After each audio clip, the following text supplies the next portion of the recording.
What is up, everybody? Welcome to the Love Unscripted podcast. I'm your host, Joseph Wilson, and I'm joined as always by my esteemed co-host, Dexter J. Tucker. What's going on, fam? How y'all feel? And this is the podcast where we have unscripted conversations with millennials about relationships and dating. So I hope you guys are having a good start to your week. Hopefully the summer has treated you well, and we are back to have more great conversations. Dexter, how have you been doing lately? I've been good. It's just been hot over here in Houston, but other than that, I've been good, bro. How about you? Yo, everything's going good. We took a short little break to just recharge, regroup. But last week I had a really good podcast episode. It was a one-on-one, and a lot of people have been asking for her to return. And my wife finally returned and had a conversation with me about what marriage has been like, what our growth process has been over these 7 years of marriage, and what are some things we learned about each other and ourselves. So if you haven't, go ahead, stop this episode, go back and listen. That was our 100th episode. Yes, 100 episode. And this makes 101. So we also want to talk about how we just recently finished the Flip the Script Wellness Group. We had our first cohort come through. And Dexter, what was your experience with that whole Flip the Script relationship wellness group? It was amazing. I mean, I know we were moderators and facilitators, but I learned so much about myself in that, and how to go about relationships, both, romantic and platonic and familiar relationships. It was just amazing. It was amazing to me. And yeah, it was really good. Listen, the ability to talk to other people and grow at the same time is just amazing. Yes. Conversation is really what I believe is going to change this whole relationship space. How people view relationships, how they do relationships is going to change through conversation, and being able to get skills and then talk to other people about these skills and then try to apply them in your everyday life is what I think life is about, and how things actually get better. So we will let you guys know when we start that back up. We're about to take a break for a couple months, regroup, recharge, and then figure out how we can do that thing a little bit better so that we can serve and build community with more people. Also, for those who have been asking, you guys have been asking about the t-shirts, the True Love is Improv t-shirts. They are back in stock. You can head on over to loveunscriptedapparel.com and pick up your t-shirt there. And this fall, we got some more t-shirt designs coming out. This next one, I think, is going to set the culture on fire. So when it comes out, listen, just go ahead and order it. Don't ask me like when it's just go ahead and order when you see the pre-order. But y'all are here for something else. You're not here to hear us just talk, but we're here to have conversations. And so this week in episode 101, listen, people have been saying, Joseph, Dexter, y'all got to keep the foot on the gas. Men have said, keep your foot on the gas, keep bringing conversations. The women have said, yo, we're loving these conversations. Keep your foot on the gas. And I think this is a perfect episode. And we have the perfect guest I keep getting tongue twisted, to continue to help us shift into higher gear. No pun intended. So guest, please introduce yourself. What's going on? My name is MyRon Edmonds, Dr. MyRon, Pastor MyRon, whatever you want to call me, Coach MyRon. I'm here. And listen, man, I'm glad to be on Unscripted. I made it, Mama. I made it. I made it. Yeah, so if you guys follow my Instagram page, you know I post a lot of his content and share it often. And we're going to get into something like this is for the ladies. You can listen in, but this one is for the men. For real. But before we jump straight into that, let's get to know our guests a little bit for those who don't know. So, MyRon, I happen to be a marriage and family therapist, and I am a big advocate for self-care. And I would be remiss if I didn't push and advocate for people to take care of themselves, not just once in a while, but on a consistent basis. So what are some of your self-care habits or routines that help you recharge and re-energize yourself? Yeah, so I got two big ones, man, off top, man. The first one is, man, I'm an avid gym rat, man. I stay working out and exercising. It's just science, man. It increases dopamine. You feel better about yourself. And I think it helps to release stress. I think the other piece for me is vacation. Listen, bro, I'm an avid vacationer. Listen, look, I got a third one. I take naps. I mean, now I know I left out therapy and stuff like that, right? To me, those are, I hate to say they're obvious ones because a lot of brothers are not taking advantage of therapy. And I want to encourage us to do that. But I think there are other ways of self-care that we can consider to really help us to deal. And I would say another big one for me also, man, is hanging with my friends. You know, a lot of times women look down on that, like that's not really therapeutic for men. But y'all know that. Listen, man, how many of your brothers have just saved your life with a good laugh, man, with a good guys trip? You know what I'm saying? You know, so those things for me, man, are critical, man, at keeping my sanity. Cool. Question number 2. Let's say that God decides to take away your tongue, but before he does, you have one final meal to enjoy. You'll never be hungry again, but you'll never have the enjoyment of trying this particular meal. For you, what would that meal be? Oh, for sure. Like, bro, I already know. So I grew up living not too far from Philly, and I already know. I mean, I've said this before. Like, if I you know got falsely accused of some crime and they was going put me on death row at my last meal, I already know what it's going to be. It's going to be a Philly cheesesteak, an official, authentic Philly cheesesteak with some Hers sour cream and onion potato chips, and I'm gonna have me a grape soda, Fanta grape soda, and I want me a tasty cake, crimpet. That's it. I'm going out like that. I'm going out with a heart attack, bro. I'm going out with a heart attack, man. Straight up. All the grease, the onion, all of that on there sounds good. It's almost starting to make my mouth water, even though I'm vegetarian. But hey, listen, we had Mike Nelson on, and he's in Philly, and he swears by the Philly cheesesteaks. So I definitely hear you on that one. So the final question, you mentioned traveling. So I don't know if if the pandemic is going to shut us down again or not. But let's say that Auntie Rona is no longer in the picture. Yeah. Where is somewhere that you have not yet traveled that you would love to be able to take a week vacation to? Oh, yeah, man. For vacation purposes, man, I would like to go to the safari. I've been to Africa, but I haven't been to safari resorts. Man, listen, y'all, if you're watching right now, if you never heard about it, don't sleep on Africa. Everything you need in a vacation.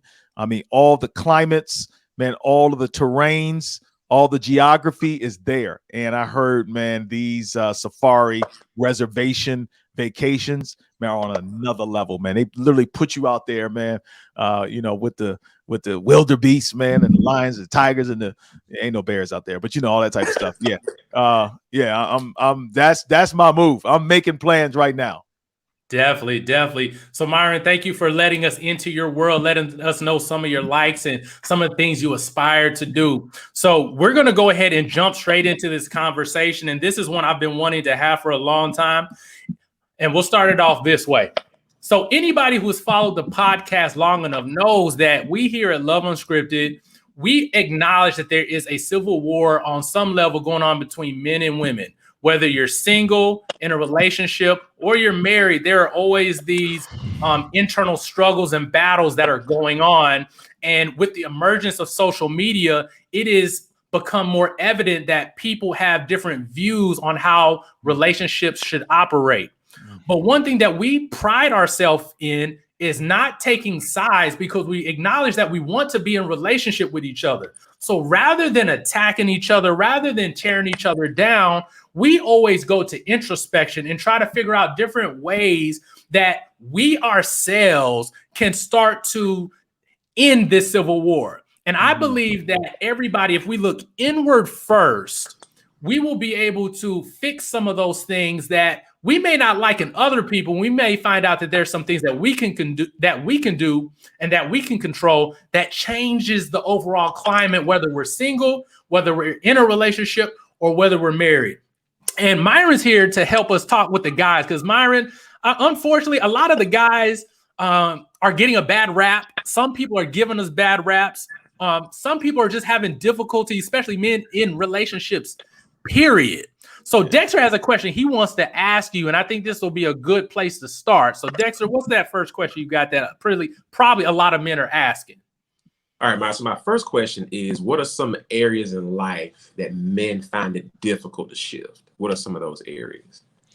Yeah, so I mean, to me, it's the most obvious one Well, I shouldn't say it's the most obvious one. I would say it's the most important one. And so shift is actually an acronym. It's a framework for us.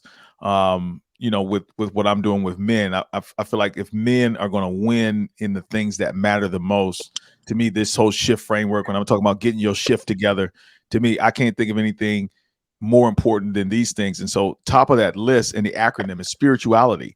I find a lot of brothers struggle with authentic and genuine spirituality, mainly because we've all been handed this birthright of religious pretension, right? And so a lot of brothers have been taught how to be religious, right? And so they don't want that. We're rejecting that. But what they don't know how to do is do authentic spirituality without feeling duplicitous or like feeling like a hypocrite. And so what ends up happening there is we end up just being lukewarm or just like, doing enough to get by, like really hanging on sort of a religious kind of relationship with God. And most of us carry a lot of guilt as a result of it, a lot of shame. And so for me, man, the biggest thing right now, man, that I think everything flows from is, man, how do I form some genuine spirituality? That's critical. Man, go ahead. Can I flip it though? Yeah. If I were to give so I had to say that like I'm a pastor, man. I'm a chaplain in the military. Like I had to say that, right? But if I were to say what is the most elusive one, right? What's the one? I really feel like the last one in the shift framework. So shift is spirituality, health and wellness, integrity, family. The last one is tribe. I think a lot of brothers out there are lonely. I noticed for a fact the studies are showing that the average man in America considers himself to be lonely. He has associates, you know what I'm saying? He quote unquote has friends, but he has not really found a safe space of other men and brothers where he can share his life with. And honestly, man, I think that is the most difficult, because what do you do when you're a grown man, you're married? The hardest person to make friends is a married man, right? and that married man needs friendship and fellowship, if you please, more than any other time in his life. He needs that. I mean, we say we had it in high school, you know what I'm saying? We had it when we was playing sports. But like now, bro, I need another dude to be able to chop it up with, be able to talk about life. But you don't got no time, So this is a thing where we tell dudes, listen, if you don't make back to self-care, like if you don't make time for relationships, like building relationships, like all the stuff that matters to you is going to fall apart because you're going to be trying to do it by yourself. Man, that's amazing. Like, is when you said spirituality, like it rang true with me, because like I think a lot of us, we grow up with this idea of what it looks like because we've been churched a lot. Yep. And then when you've been churched a lot, you go through the motions of whatever, but not realizing that you've gone through the emotion of it, but not really gone through what it really takes to be really connected with God. Yeah. Who know? I mean, who has learned how to do that? Let me tell you why we don't know how to do that. Where would you have learned it? I'm just asking, where would you have learned how to have like an authentic relationship with God? Let me tell you where you wouldn't have learned it. You wouldn't have learned it at church, right? Because church is it's a couple of several hour experience where you go and you listen to somebody, and I think it has value. I'm not saying it doesn't have value, but it often doesn't train and help you to develop a personal relationship with God because it's a corporate experience. Tell you where else where you wouldn't have learned it. You wouldn't have learned it in school. If you went to public school like most people, you wouldn't have learned it in your family, because families don't do a good job of transmitting spiritual values. Well, what we do is we transmit spiritual traditions, religious behaviors, but we don't show people how to form a relationship with God. I'm talking about this type of stuff. When I read the Bible and I look at people like David and stuff, I'm seeing a real relationship with the Lord. I'm seeing cats cheating on their wives, raping women, murdering people, killing them. And I see them turn around in the book of Psalms talking about, hear my cry, O Lord, attending to my earnest prayer. Rescue me, Lord Jesus. Like that type of stuff. And I'm saying that's authentic spirituality. It's like dealing with life, dealing with yourself, and fighting for your place with God. But for many of us, we have been taught that ain't good enough. It ain't good enough. And so a lot of brothers, man, are struggling with the cognitive dissonance of, man, I'm a piece of crap. And yet at the same time, I'm supposed to have this relationship with God. I don't feel good enough. How do I do this? And I just think the Bible and true authentic spirituality shows us something different. But a lot of us didn't get that because all we got was religious behaviors. Yeah, and I like the emphasis that there's a difference between spirituality, a spiritual relationship, and traditional practices. Yeah, there's a big difference. And I want to touch on something you just said. You said flip it, and you talked about tribe. So you were talking about how a lot of men may not have, especially married men, have that group of people to associate with. And I think there are many causes and reasons for that. But on the other side, what if someone is trying to make a change? They're trying to shift some things in their life, but their friend groups, there's another group that, there's people that they've grown up with since the crib. And they've been with these people all their life, and they're very influential. They've been there to bail them out of jail. They've been there to fight with them when they were in the wrong. And what happens when you realize, man, the friends that I have aren't going to necessarily be beneficial to me in the direction that I'm going? So how do you, for a better terminology, how do you shift your environment of your friends, but not lose everybody you had? Because that's what a lot of people are afraid of. Yeah, absolutely. That's a great question. So this is the way I would frame it. I would say it like this: like every brother needs to have essentially 3 kinds of relationships. All right. He needs to have a relationship where there is somebody above him, better than him, smarter than him, wealthier than him, healthier than him, been married longer than. He needs to have somebody better, right? So you need somebody that pours into you. Right? You got to have somebody you look up to. That's the first relationship. Second relationship he needs to have horizontal relationships where you got brothers that he can relate to. These are his friends, the good, bad, or indifferent. They grew up together. They're boys from back in the day. They just loyal. These is my dudes, right? We kick it together, blah, blah, blah, blah, blah. Need guys on an equal plane. Who am I rolling with? So I got the dude up top or the dudes up top, right? Mentorship. Pouring into me. I got the dudes that I'm rolling with. That's companionship. And then I need mentorship. Like I need somebody below me that I'm pouring into. And see, listen, if the only thing that I have is a bunch of guys around me that just think like me, that are not better than me, that are not necessarily improving me, then there's no way I can pour into somebody who's below me. The only to balance this thing out, so I'm a sane person, I'm a balanced man, is I got to have somebody pouring into me. I got to have friends who we pour into each other. And then I got to have somebody that I'm pouring into. Most men don't have neither one of those. Neither one of those. Real talk. I got real life examples, my brother. I was talking to a dude today. This brother, man, he works in law enforcement. He destroyed his marriage, man. Running around with multiple chicks. Dude finally just came out and told the truth finally. So anyway, I'm coaching him up and we're talking. And man, that's like, man, who's your tribe, man? Who your dudes? He said, honestly, man, he said, I graduated high school after I played sports, went to college, played D2 football. After that, man, got put out of school. Then I did A, B, and C. And he's like, yo, come to think about it, man, I really don't got no guys. Look, dude, I'm telling you, Joe, Dex, I'm telling you, I hear this more often than I hear guys talking about their childhood friends. I hear more guys nowadays. I don't know if it's technology. I don't know what it is. Technology. I'm not sure what it is. But I'm hearing more people say, I'm a loner. I don't got nobody. I'm hearing more of that than I'm hearing guys talk about childhood friends and their partners and their dudes. I'm hearing more loneliness.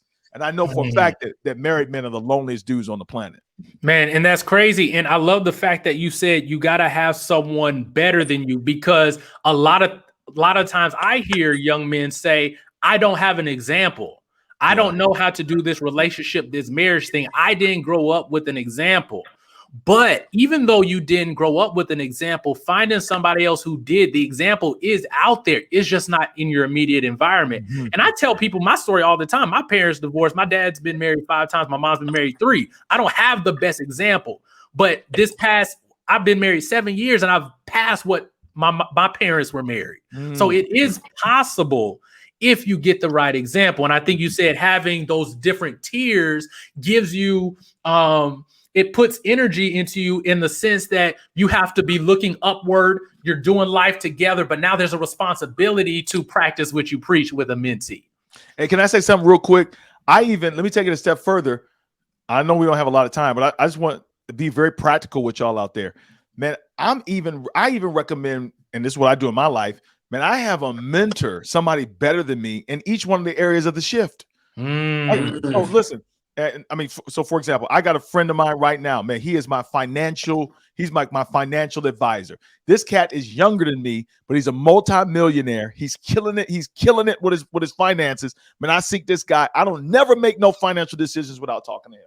I mean, I got a marriage mentor. This brother, he pours into me about being a husband. I got a cat that is just a great parent, man. He's great parenting. I reached out to him about parenting. Man, I got ministry people in ministry that I'm looking to put career stuff, business, like wherever my goals are in life, I need somebody to help me to get there.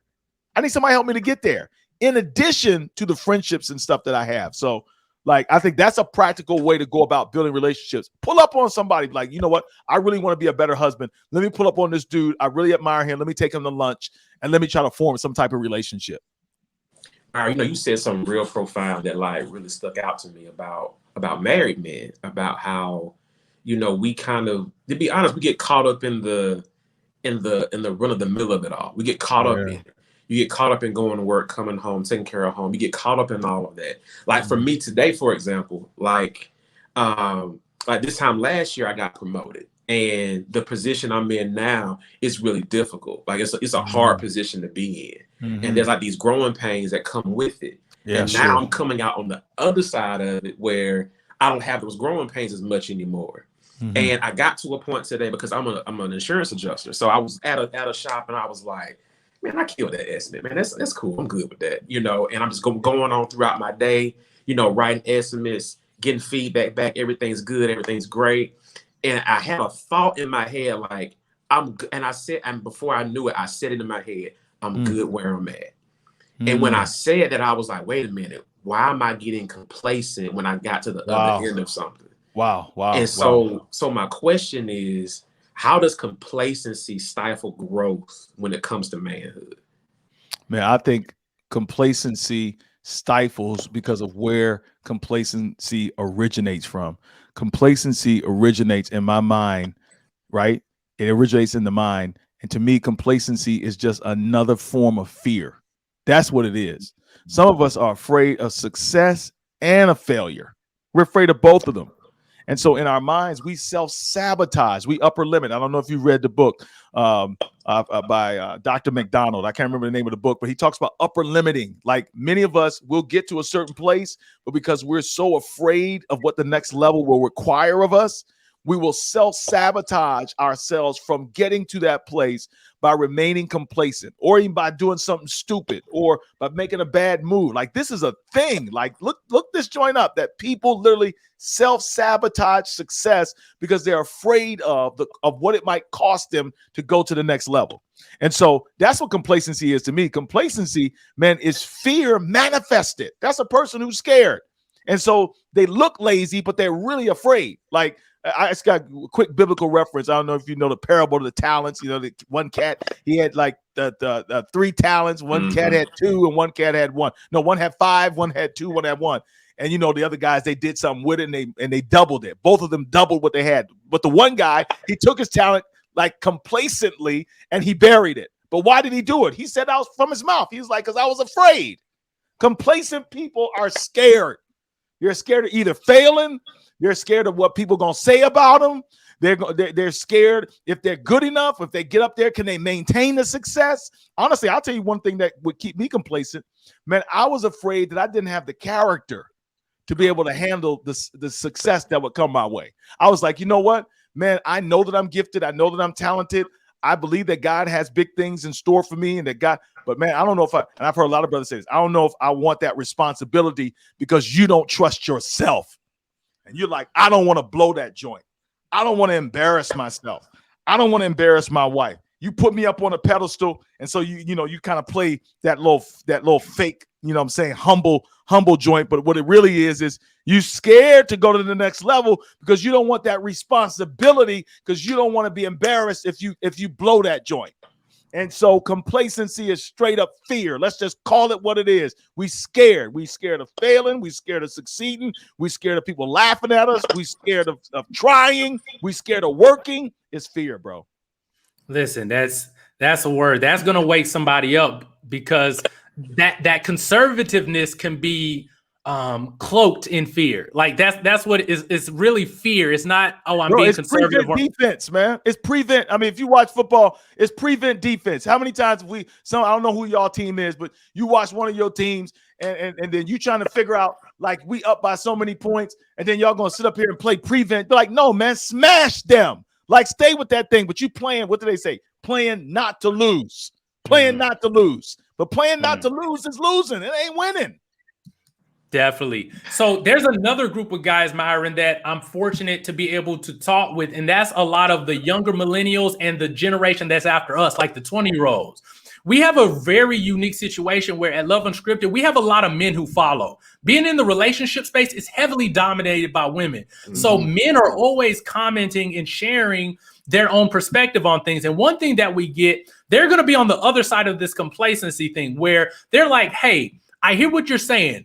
I believe what you're saying about marriage, and I believe marriage is a good thing, but I don't want to do that right now. I don't want to pursue a relationship right now. I'd rather just get out here and have all of my fun. Fear. I'm young right now. I'd rather get out there, experience everything I have to experience before I go ahead and settle down. So what could be some of the pitfalls, or what could be some of the potential outcomes if young men are only going after excitement rather than going after their purpose? Woo! Man, just, funny thing is, man, I just copped this book, man. Just copped this book today. And the whole premise of the book, man, I can't wait to dive into this thing. It's called Thrilled to Death. Thrilled to Death. Basically how this generation, man, is obsessed with pleasure, so much so that they can't feel it anymore. Like, dude, we have become so obsessed with pleasure to where the hedonism, man, has literally numbed us really to what real love and pleasure is. And I'm gonna tell you right now, I mean, I don't know what y'all's philosophy is, but I'm just telling you from me, having struggled with pornography and lust and all the deviant behavior that comes with that, one of the things I know from experience of what that did is it reduced my ability to experience the joy and the love and the passion that comes from one woman. And see, what the enemy wants to do with a lot of us, man, is to get us to think, man, that it really is back to this complacency thing. We figured, look, I'm just going to play it safe. And safe for me right now is I'm not going to really get committed. I'm not going to really be committed. You know what I'm saying? I'm not just going to pursue career and blah, blah, blah. But you're a man and you got needs and you got desires and you already know what's up. All this is an excuse.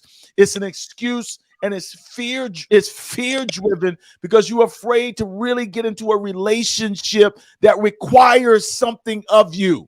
And see, like a lot of these little, hit and runs that we're involved in, they don't require much of us. And a lot of brothers, when it starts requiring something of us, that's when we move on. And that's the self-sabotaging again.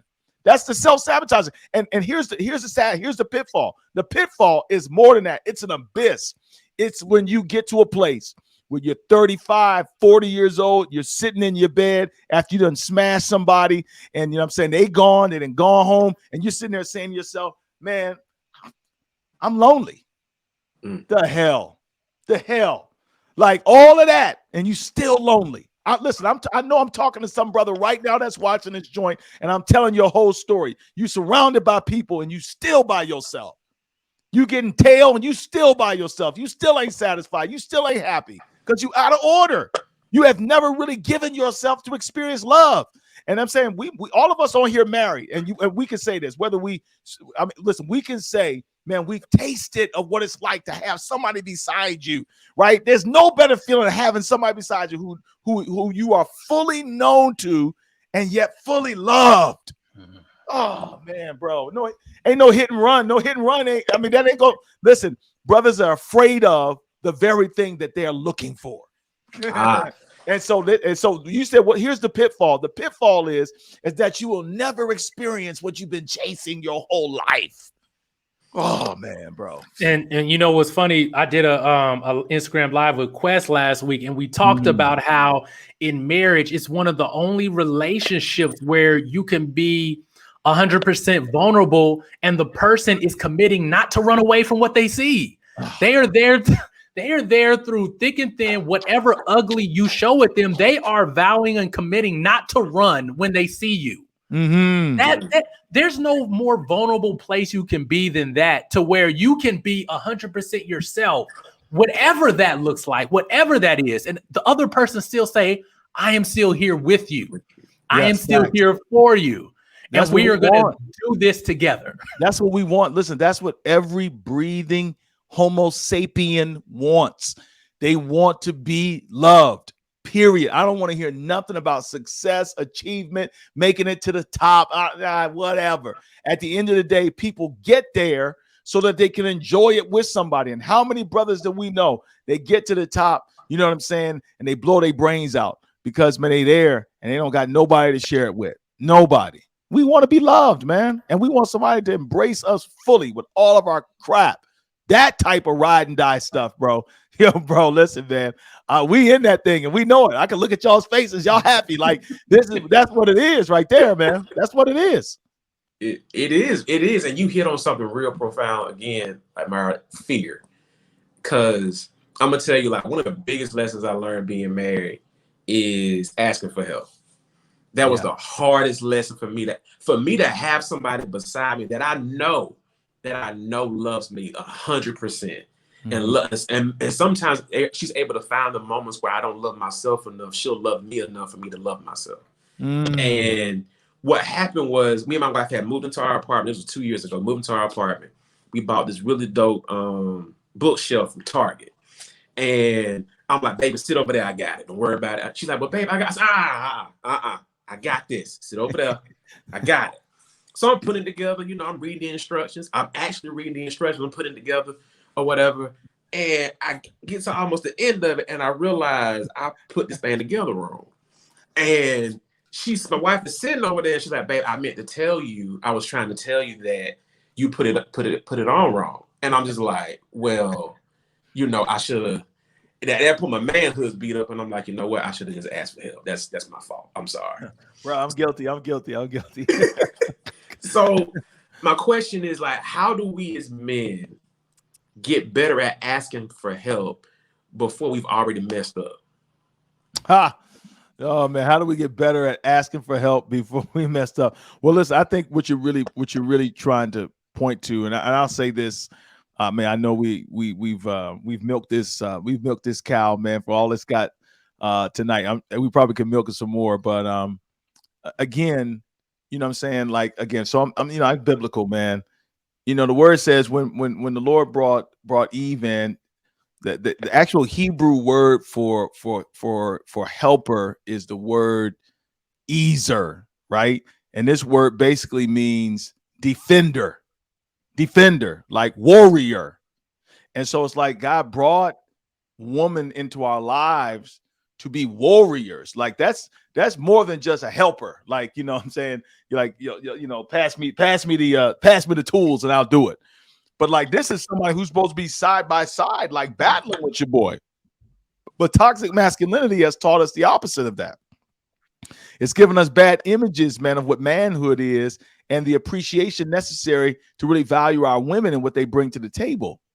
And so, man, my recommendation to a lot of brothers is, man, I want you to disabuse yourself of everything that you've been taught about what it means to be a man and start actually forming some healthy viewpoints of what it means to be a man from whatever your value system is. But I think women can help us to understand what our role is, man. Partnership. Let's work on this thing. Like, my wife's better at money than I am. But in the beginning of our marriage, I was like, nah, I'm managing the finances. Like, and bro, man, I'm like, we making all this money. We still overdrafting and stuff like that. My wife is like, bro, come on, get on out of here, man. Like, you know, so yeah, man, I think we have to get to a place of appreciation for women other than just their vagina. And I think a lot of times, brothers, man, we so selfish. All we can see, man, is sexual pleasure and serving us rather than the value that they add to us by making us by bringing sound wisdom and judgment and clarity and seeing stuff that we don't see, man. Like I say all the time, I think that men are thermostats and women are thermometers. Now, we need both, right? Like the thermostat sets the temperature. I believe I'm a leader. I set the temperature. Some people think the woman sets the temperature. I feel like if a man is leading the way he's supposed to lead, he's going to set the temperature. Mm-hmm. I will tell you this, though. A woman will reflect the temperature, meaning she will tell you what the atmosphere is. She will her body language will tell you what the atmosphere is in the house. She will reveal stuff to you, man, about what's going on with the children. Like they so in touch. Like I don't know if y'all see Avatar. They're like on Avatar. Mm-hmm. Like they was just in touch with nature. By the way, Avatar is supposed to be coming out. They've taken a long time. I'm getting upset, but it's supposed to be coming out in 2020. What is it? 2022. Like it's supposed to come out. Can't wait. But anyway, man. But you know how they were like in touch with the planet. They could feel stuff, bruh. That joint is real. These women, they be feeling, they know stuff. They'll tell you the read on what the atmosphere is so that you can come in and set that joint. That says partnership to me. You know what I'm saying? So we got to learn to appreciate what they bring to the table. Wow. So you guys, like, I could probably talk to MyRon all day, but we got to start wrapping it up. But listen, someone may be out there. There may be a man out there, MyRon, that says, you know what? I've heard you guys. And you know what? I think it's time for me to get my shift together.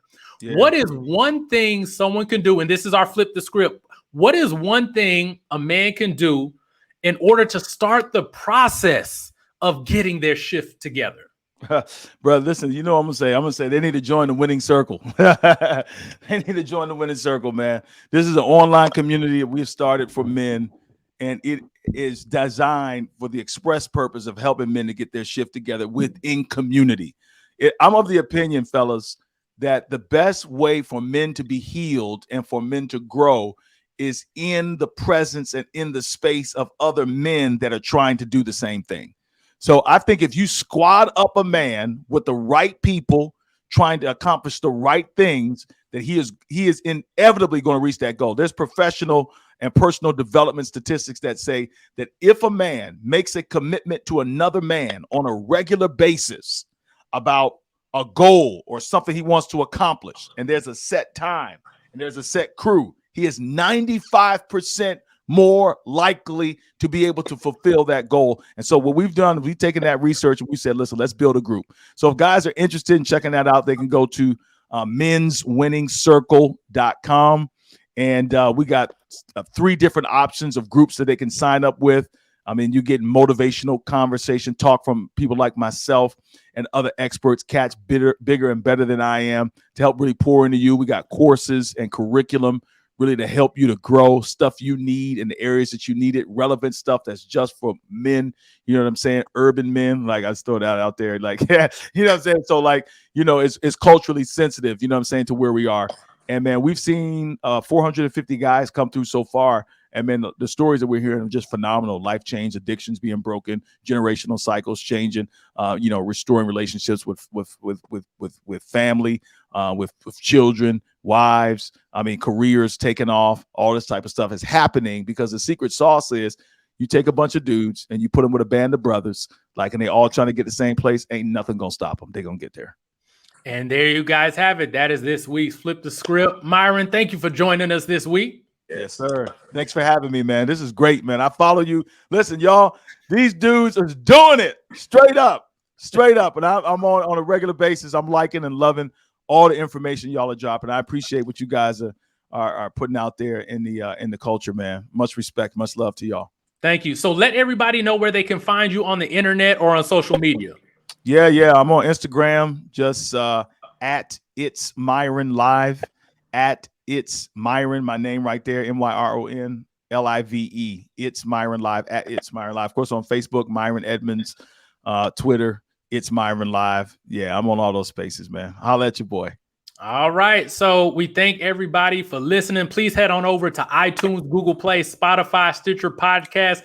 comment, rate, subscribe. If you're in podcast land, go ahead and jump on over to YouTube where you can see the full video for this episode at Love Unscripted HD. Please also follow Dexter at Love on My Sleeve. That is at Love on My Sleeve. Also, if you want to get a t-shirt, head on over to loveunscriptedapparel.com, and that's where you can support us in that way. So like I always say, we may not have all the answers, but we will have the conversation. I'll see you guys next week.